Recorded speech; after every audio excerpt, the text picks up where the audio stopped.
Trondheim, Norway. CNN Business. The deep-sea oil and gas industry has a vast and costly infrastructure to maintain wells, other equipment, and thousands of kilometers of pipeline must be installed, inspected and repaired. Now, cutting-edge underwater drones and robots are being developed that could make the work safer, cheaper and less. Among them is Illum, a 6-meter-long, snake-like robot kitted out with sensors and a camera at each end. It can be kept at a docking station at depths up to 500 meters, 547 yards, for 6 months, without being brought back. The self-propelling robot can travel up to 20 kilometers, 12.4 miles, before needing to return to its station to recharge. It can also swap out parts for different tasks, including tools to operate subsea valves, and cleaning brushes to remove marine growth. And maintenance work at many deep water wells and pipeline systems is already carried out by unmanned, but these vehicles typically need to be transported to the offshore site on a fully crewed ship and then remotely operated from onboard the surface. That can cost up to $100,000 per day,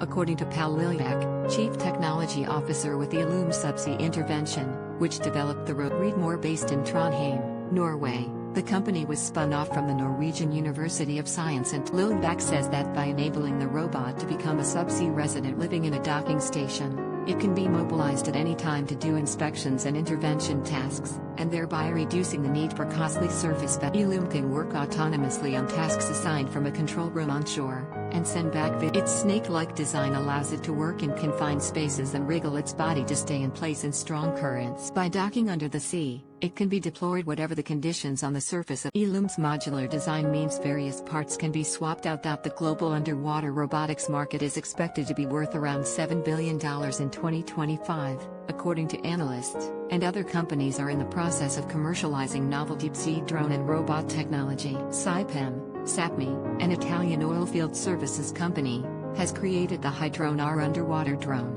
which can dive to 3,000 meters for construction and maintenance. U.S. startup Houston Mechatronics has developed the Aquanaut, a subsea robot vehicle that can be remotely operated or work autonomously, while Sweden's Saab ZI Falcon vehicle is already being used to carry out inspections in Chile's fish farms. Norwegian oil company Equinor was an early investor in Illum.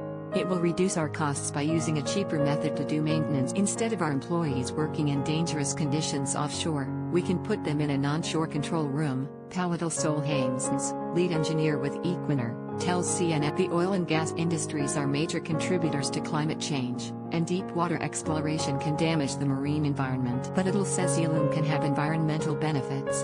The diesel-burning surface vessels emit a lot of CO2, but robots, like Illum, emit almost nothing. Illum's Subsea Intervention and Equinor will carry out final testing on the seabed later this year at the Asgard Oil and Gas. Illum says it expects to deploy its first snake robots next year and hopes to have up to 50 in oceans around the world by 2020.